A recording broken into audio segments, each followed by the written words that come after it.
People always ask, what does quixotica mean? And quixotica is basically comes from the English word quixotic, which originates from the Spanish Cervantes novel about Don Quixote. But I think it was a Webster's dictionary that has my favourite definition of it, and it says taking on impossible odds with little regard to likely outcome. So I always like the idea of communal spaces. It must be the old hippie in me, but I also wanted a place where people could come and just make and feel comfortable coming and going as they like. So in 2000 I started looking around for a place, and this place was gifted to me by the gods. I sort of was wandering around in the hills just here west of Noosa, and I came across this place almost on the first day or so. I just sort of thought to start building some studios, so I built it and the showroom. So the first thing I built was a home for the art, and all the stuff I've built here has been with friends. We've had a kind of central design philosophy, which is, if it comes to design or methodology, just go the simplest way and look around for what's at hand. Fence all the stock out and let the scrub grow back, and then plant a lot of trees. People can come and make work, or can come and just stay, because these are working kilns, and this is a working studio, and people are here not really just as a hobby, but as a way of making income and learning how to, prosper in their chosen areas. And it's not only for ceramics. I mean, ceramic artists. I mean, it could be for painters or anything. We have music events here occasionally, and the occasional exhibition. Last year we had an international ceramics conference.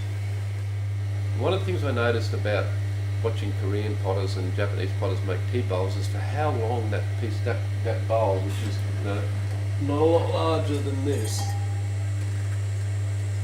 stays in their hands, and how much time they actually spend just sort of scraping, and which the actual original shaping part on the wheel is quite quick, but then how long they'll spend on the rim and softening it and pushing it a little bit this way and that way, so it ends up having a gentle asymmetry, and that's explaining it in the sort of physical terms. But what's actually happening is that thing stays in contact with that potter for way longer than probably necessary to make the thing, if you were just being perfunctory about the making process. But it's about them being able to impart energy into that object, and so it leaves the potter's hand imbued with energy, then it gets into the wood kiln and gets imbued with energy, and then it gets taken out of there, and then it gets picked up by somebody, ultimately the buyer, and is imbued by energy, huge dynamic energy there, and then it gets placed in its environment, not just the environment, but its environment where it's meant to be, finds its way into a home or a collection or whatever, and then the whole dynamic's been imparted. And I think it's sort of neatly summarised by what Peter Rushforth said, which is, I guess, well, actually we were watching this guy making this dynamic form, and he said to me, "Gee, I wish I could throw like that," said the great potter. And I looked over at his little pile of wobbly little pots and went, "Yeah, but you know what, Peter?" Because I was pretty young at the time. "I prefer one of yours than those nice big ones over there." And he said, that's when he said, "I guess it's not only what you make, but how you feel about what you make," which is, to me, has become more, in all its simplicity and directness, has become more and more profound as the years have whirled on. The first pot I ever made was a round pot, quite round, and it seemed to me to be quite an easy process. It was later, when I was trying to throw cylinders, that I realised I wasn't particularly the world's greatest thrower. But these things just came to me naturally, so I continue to make them. I continue to make them because you can see that they're pretty much a blank canvas, And I really like the idea, it's not an original phrase, but I subscribe to it, that when you're wood firing, you need to leave plenty of room for the fire because it's such a profound influence on the finished work. I like the idea that if you just keep in mind that the fire is just hungry for oxygen, and it's going in there and it's stealing the oxygen molecules from the materials that you've made the glaze out of. And in this case, one of the materials, the essential material, is iron. And so it goes and takes an oxygen molecule off the iron that's in there, which may be introduced through yellow ochre often, or just some of the red iron oxides that everybody's familiar with. And so that turns the glaze from potentially, if there was plenty of oxygen available and it wasn't doing this process of reduction, the thing would come out beer bottle colour, amber coloured, but because it's in that kiln for 3 days under those conditions, it comes out sky blue. So there's this magic, it is quite magical. I mean, people use alchemy, I'm not really big on that term, but it is quite a fascinating process of changing material around. And like those kilns are huge, and all sorts of variations within occur.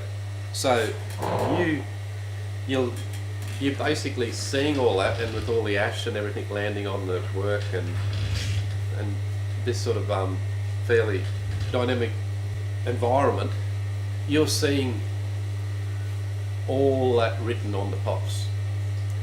Pathways of flame, showers of ash landing on the work, areas where there's slightly more intense heat to cooler areas affecting flows of the glaze.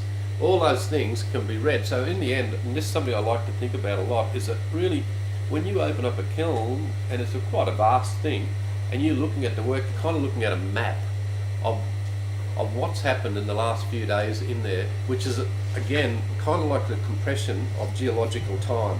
It's like those things have been impacted in 3 days, whereas if they were in the natural world, that could be like 300,000 years, or 3 million years, or 3 millenniums, or whatever, 3 geological eras.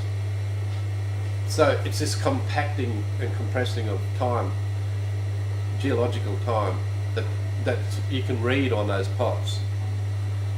But it's not a very comfortable environment for things, because in Australia particularly, in the practice that I've been sort of not trained in but subjected to and then adopted, we fire things that are really hot and for real long and really kind of, astringent conditions, and we get a certain astringency about the results. And I kind of really like that. I think that hallmarks a lot of Australian pottery, that you can see that a lot of Australian wood-fired pottery, I'll leave it right there too, wood-fired pottery, you can see that things have been really pushed to material limits, and so when something comes out of there, they're kind of like a hero or a survivor of those conditions, and they carry a particular energy as a consequence. And so therefore I reckon that with a little bit of time and contemplation, even a first-time viewer of these sorts of objects that I'm talking about that come out of wood-fired kilns, you can get that elemental power, elemental energy that sort of that speaks of that amazingly, vigorous and dynamic and astringent process.